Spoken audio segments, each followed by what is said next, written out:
What is fission অর্থাৎ বিভাজন বা বিদারণ কি?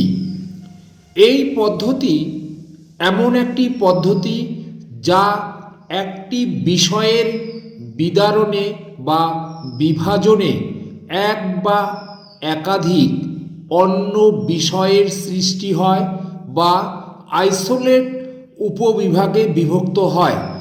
এই পদ্ধতিকে বিশেষজ্ঞরা খণ্ডীকরণ নামে বর্ণনা করেন।